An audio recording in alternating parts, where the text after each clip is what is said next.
और अहम खबर है, अमेरिका ने F-15E के पायलट को बचाया। ईरानी धरती से F-15E के पायलट का रेस्क्यू किया गया है। कमांडो ऑपरेशन के जरिए पायलट को बचा लिया गया। ईरान के हमले में F-15E fighter jet, American fighter jet crash हुआ था और अब उसके पायलट को बचा लिया गया है। एक पायलट को पहले ही बचा लिया गया था और अब दूसरे को भी बचा लिया गया है। ये जानकारी खुद अमेरिकन प्रेसिडेंट की तरफ से दी गई। और पायलट को लेकर CIA ने चली एक खतरनाक चाल। जी हां, पायलट को बचाने के लिए CIA ने अपने लोकल एसेट्स के जरिए IRGC को धोखा दिया। ये देखिए, अब इस पूरे ऑपरेशन की इनसाइड स्टोरी भी सामने आ गई। जब पायलट का लोकेशन तलाश रहे थे अमेरिकी कमांडो, तब CIA ने IRGC को भिजवाया एक झूठा संदेश। IRGC को लगातार कंफ्यूज करती रही CIA। दूसरे पायलट की असली लोकेशन CIA ने पेंटागन को दी और इसके बाद ये ऑपरेशन कामयाब हुआ।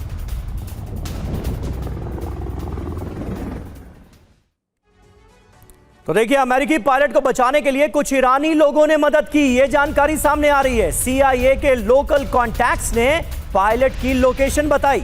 ईरानी फोर्स से पायलट को सुरक्षित बचाने में मदद की। CIA के सोर्सेज लगातार ग्राउंड पर एक्टिव रहे, यानी इस ऑपरेशन की कामयाबी में अमेरिकी खुफिया एजेंसी CIA का बहुत बड़ा रोल है। और पायलट को बचाने के ऑपरेशन के दौरान आया यू टर्न। पायलट को लेकर आने वाले 2 अमेरिकी मिलिट्री प्लेन्स को ईरानी सेना ने घेर लिया था। ईरान में एक रिमोट बेस पर थे ये दोनों अमेरिकी प्लेन। इमरजेंसी में पायलट और कमांडो के रेस्क्यू के लिए भेजे गए 3 मिलिट्री प्लेन। IRGC 2 फंसे हुए अमेरिकी प्लेन को कब्जे में लेती, उससे पहले ही अमेरिका ने अपने दोनों प्लेन्स को उड़ा दिया।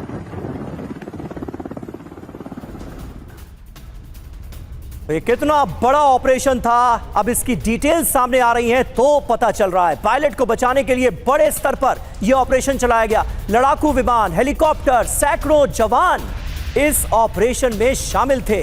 अमेरिकी विमानों ने ईरानी सैन्य काफिले पर बमबारी की। ऑपरेशन के दौरान दोनों तरफ से जबरदस्त गोलीबारी हुई। सैटेलाइट और इंटेलिजेंस ताकत का बखूबी इस्तेमाल अमेरिका ने किया इस ऑपरेशन में। और देखिए, अमेरिकी इतिहास का सबसे चुनौतीपूर्ण ऑपरेशन इसे बताया जा रहा है। सैकड़ों अमेरिकी कमांडोज ने ऑपरेशन को अंजाम दिया। ईरान में घुसकर ऑपरेशन को अंजाम दिया गया, यह सबसे खास बात है। मिशन के दौरान 2 अमेरिकी विमान क्षतिग्रस्त हो गए। अमेरिकी अखबार न्यूयॉर्क टाइम्स ने यह दावा किया है।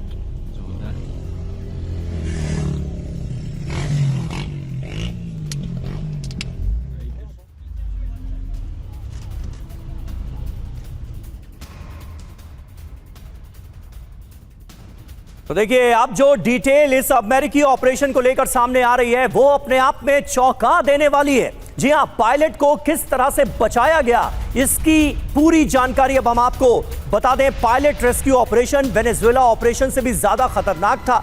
कमांडो ऑपरेशन के लिए IRGC बिल्कुल तैयार थी। बेहद कम अमेरिकी कमांडोज ने ऑपरेशन को अंजाम दिया है। ये जानकारी अब इस ऑपरेशन से जुड़ी सामने आ रही है।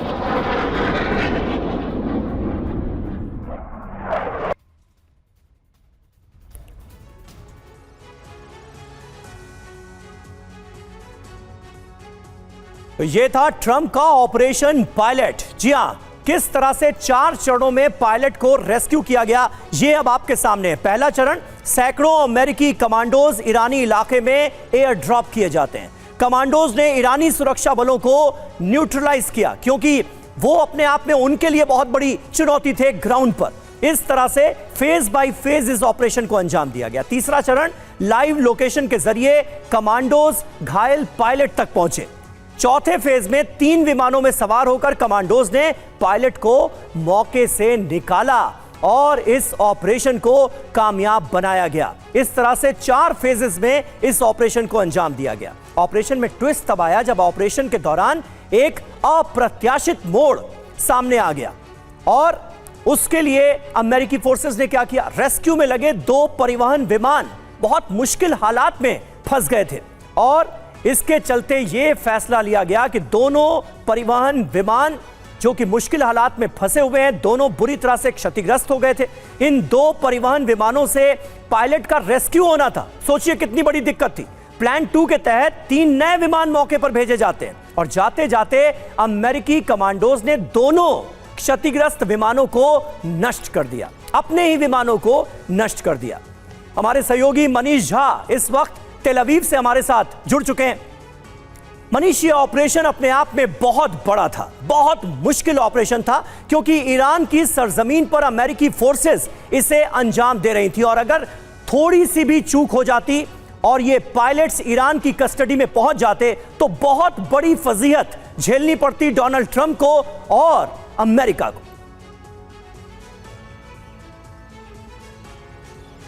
बिल्कुल, देखिए, अमेरिका के दोनों पायलट को सुरक्षित निकालने का जो ऑपरेशन था उसकी पूरी डिटेल अब TV9 भारतवर्ष के पास मौजूद है और इसमें कोई दो राय नहीं कि ऐसा लग रहा है जैसे ये एक मिशन इम्पॉसिबल था जो प्रेसिडेंट ट्रंप और उनके सेना ने कर दिखाया। देखिए, प्रेसिडेंट ट्रंप को राजनीतिक तौर पर लोग पसंद करें नहीं करें, लेकिन जिस तरह से अमेरिका की CIA और पेंटागन ने इस ऑपरेशन को अंजाम दिया है वो मिलिट्री हिस्ट्री में गिना जाएगा, क्योंकि 48 घंटे के भीतर दुश्मन की टेरिटरी में जाकर और अपने कमांडो के जरिए अपने पायलट को सुरक्षित निकाल लेना, ये अपने आप में मिलिट्री पर्सपेक्टिव से बहुत बड़ी बात है। डिटेल के मुताबिक जो समझ में आ रहा है कि जब अमेरिकी फाइटर जेट F-15E क्रैश हुआ और उसके बाद दोनों पायलट वहां से एग्जिट हुए तो दोनों की टाइमिंग में थोड़ा फर्क था और जब एग्जिट हुए तो दूसरा पायलट जब लैंड किया जमीन पर तो उस वक्त वो इतना घायल हो गया था कि वो चल भी नहीं सकता था, लेकिन किसी तरह से वो पहाड़ी के ऊपर चढ़ा और उसने एक पहाड़ की, आप कहें खो कह लें, गुफा कह लें, उसमें खुद को बचाए रखा तब तक जब तक कि उसके पास मदद नहीं पहुंची। जो पहला पायलट था उसने इनक्रिप्टेड रेडियो संदेश के जरिए लोकेशन तो दे दिया था कि मैं इस एरिया में मौजूद हूं और उसके बाद शुरू हुई असली कार्रवाई, क्योंकि तुरंत ही फिर CIA ने अपने लोकल कॉन्टैक्ट्स को वहां पर एक्टिवेट किया। इससे पहले कि IRGC ईरानियन फोर्सेस को पता चलती कि ये लोग कहां पर हैं, तब तक लोकल कॉन्टैक्ट्स उस एरिया में पहुंचे, उन्होंने वहां पर खंगाला और पायलट के साथ संपर्क किया और उसको कुछ लोकल सपोर्ट तब तक मौजूद की। अब चुनौती थी अमेरिकी कमांडो ऑपरेशन की और जब प्रेसिडेंट ट्रंप को बताया गया, प्रेसिडेंट ट्रंप के आदेश से यह ऑपरेशन शुरू हुआ, तो उसके बाद जब सैकड़ों की संख्या में अमेरिकी कमांडो वहां पर पहुंचे तो पहले पायलट को तो उन्होंने तुरंत रेस्क्यू कर लिया, लेकिन जब दूसरे पायलट को ढूंढने की बारी थी तो वो पहाड़ी गुफा में मौजूद था और वहां तक पहुंचने से पहले IRGC ने उसे चारों तरफ से घेर रखा था। हजारों की संख्या में IRGC के फोर्सेस के लोग मौजूद थे और उसके बीच सैकड़ों की संख्या में अमेरिकी कमांडो और उसके बीच में हुई भारी गोलीबारी और भयानक लड़ाई के बाद आखिरकार अमेरिकी कमांडो वहां तक पहुंचे। लेकिन इस बीच में जो कुछ हुआ, जिस तरह से CIA ने IRGC को लगातार कंफ्यूज करके रखा, जिस तरह अमेरिकी कमांडो वहां पर पहुंचे, जिस तरह से पीछे से हेलीकॉप्टर और फाइटर जेट के जरिए सपोर्ट दिया गया, लगातार एयर स्ट्राइक की गई और इन सब के बीच में फाइनली अमेरिकी कमांडो पहुंचे अपने पायलट के पास। जब उन्होंने पायलट को अपने कब्जे में कर लिया तब चुनौती थी उन्हें सुरक्षित निकालने के लिए। इसके लिए 2 प्लेन को एक ईरानियन बेस में कहीं रखा गया था। जब तक वो लोग वहां पहुंचते तब तक वो दोनों प्लेन को भी IRGC ने घेर कर रख लिया था। अब ऐसी स्थिति में वहां ले जाकर पायलट को उस प्लेन के जरिए ले जाना संभव नहीं था।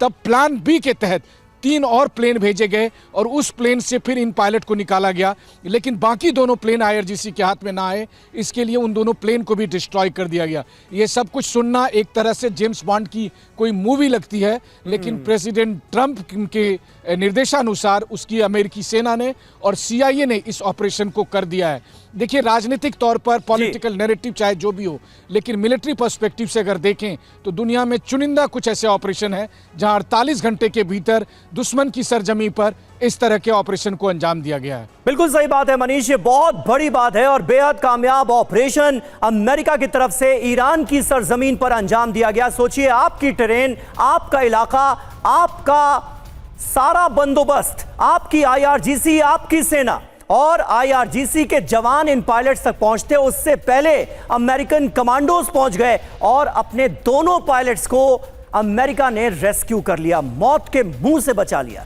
बड़ी बात है। पायलट के रेस्क्यू पर डोनाल्ड ट्रंप ने देखिए क्या पोस्ट की है। दोनों पायलट्स को बचा लिया गया है, पायलट्स को चोट लगी हुई है लेकिन वो ठीक हो जाएंगे। ये अमेरिकी सेना का ऐतिहासिक बचाव अभियान था। व्हाइट हाउस ने भी लिखा है, God bless our troops and God bless the United States of America. तो अमेरिकी राष्ट्रपति की तरफ से, व्हाइट हाउस की तरफ से जो पोस्ट की गई है, उससे भी कहीं ना कहीं इस बात का एहसास हो रहा है कि अमेरिका में इसे फोर्सेस की बड़ी कामयाबी के तौर पर जनता के सामने भी पेश किया जा रहा है।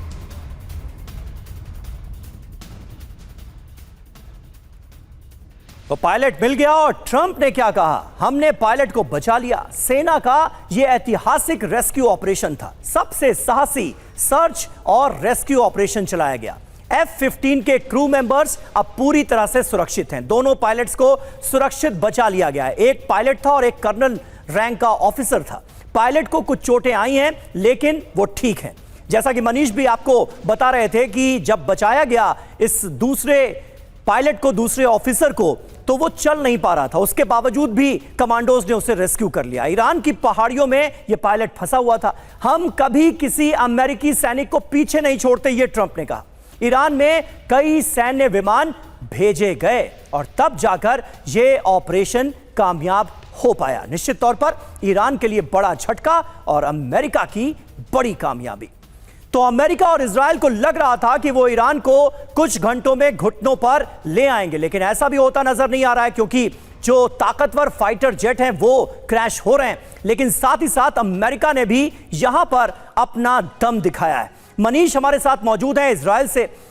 क्या अब इस ऑपरेशन के कामयाब होने के बाद अमेरिका और इजराइल के हौसले ईरान के खिलाफ और ज्यादा मजबूत हुए हैं? मनीष, ग्राउंड पर रहकर वॉर जोन में क्या आपको इस बात का एहसास हो रहा है? देखिए, सबसे बड़ी बात है कि जंग के बीच में किसी फाइटर जेट का गिरना कोई नई बात नहीं है। दुनिया में जहां भी जंग हो रही है या हुए हैं, ऐसा हुआ है कई बार। शक्तिशाली देश के भी फाइटर जेट गिरते ही हैं क्योंकि अगर आप देखें तो खाड़ी युद्ध के समय इराक के पास तो कुछ भी नहीं था, तब भी उन्होंने अपने सैम मिसाइल के जरिए अमेरिका के फाइटर जेट को गिरा दिया था। उस समय F-16 को गिरा दिया था। बल्कि तब तो इराकी सेना ने, जो सद्दाम हुसैन की सेना थे, उन सेना ने अमेरिकी पायलट को जिंदा पकड़ लिया था और बाद में उसे मार भी दिया था। तो इस वक्त जब ट्रंप के समय में यह युद्ध चल रहा है और उस वक्त जिस तरीके से 48 घंटे के भीतर दोनों अमेरिकी पायलट को निकाल लिया गया है, इससे ट्रंप के और अमेरिकी सेना के हौसले काफ़ी बुलंद है। और जाहिर है कि ट्रंप इसका पॉलिटिकल इस्तेमाल भी करेंगे अपने पक्ष में जनमत बनाने के लिए कि देखिए, जो बात कही जा रही थी कि ट्रंप युद्ध हार रहे हैं, हॉर्मुज पे उनका कंट्रोल नहीं बन पा रहा है, वहाँ वो ट्रंप पायलट को बचाने की इस ऑपरेशन को एक बड़ी जीत के तौर पर बताएंगे। और वो जीत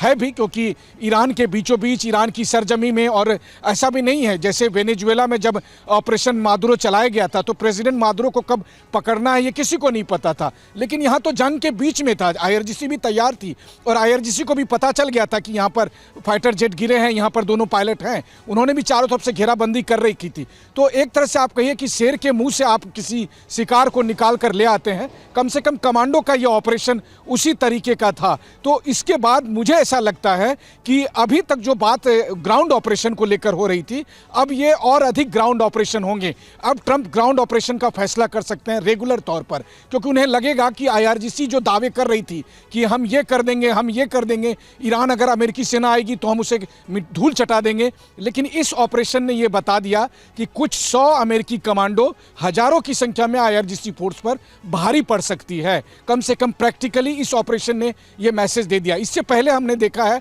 कि जंग के पहले दिन से ही एयर सुपीरियरिटी रही है। जब अमेरिका और इजराइल के फाइटर जेट जाते हैं, वो बमबारी करते हैं, वहाँ पर डायनामिक स्ट्राइक रोज 100 की संख्या में होता है। तो इससे साफ तौर पर ये लग रहा है कि अमेरिका और इजराइल केवल फाइटर जेट के जरिए नहीं, बल्कि ज़मीन पर भी इस वक्त IRGC को बहुत ही कड़ी टक्कर ही नहीं बल्कि पस्त कर रही है। क्योंकि IRGC को भी इस बात का जवाब देना चाहिए कि उनकी ज़मीन, उनका टेरिटरी, उनकी पहाड़ी और उनके सारे लोग, लाखों की संख्या में उनके लोग, उसके बीच अमेरिका के 100 कमांडो जाके और वो अपने पायलट को लेकर आ जाते हैं, तो फिर IRGC उसे क्यों नहीं रोक पाती है? क्योंकि इसके लिए आपको कोई एयर डिफेंस की ज़रूरत नहीं है, इसके लिए आपको कोई रडार और फाइटर जेट की ज़रूरत नहीं है। इसके लिए जिस तरह की रणनीति की ज़रूरत है, जिस तरह का लड़ाई का मादा चाहिए, वो मादा अमेरिकी कमांडो ने दिखाया है। और इसीलिए आज अमेरिकी कमांडो या अमेरिका के राष्ट्रपति ये कह सकते हैं कि उसने जो किया वो मिलिट्री हिस्ट्री में कभी नहीं हो सकता है। और ये बात वाकई सच है, ये किसी फिल्म की घटना नहीं है। पिछले 48 घंटे में जो ईरान में हुआ वो कभी नहीं होने वाला एक ऑपरेशन था, जिसे सीआईए और पेंटागन ने अंजाम दे दिया है। और उसके बाद से अमेरिका और इजराइल ईरान के मामले में और ज़्यादा स्ट्राइक को तेज करेंगे। सही बात है मनीष, और इसके पूरे आसार अब नजर आ रहे हैं। आशंका इस बात की बढ़ गई है कि अब आने वाले वक्त में कहीं ईरान के खिलाफ बड़े ग्राउंड ऑपरेशन की शुरुआत अमेरिका की तरफ से ना कर दी जाए इस ऑपरेशन के कामयाब होने के बाद। बहुत बहुत शुक्रिया मनीष आपका हमारे साथ सीधे तेल अवीव से जुड़ने के लिए।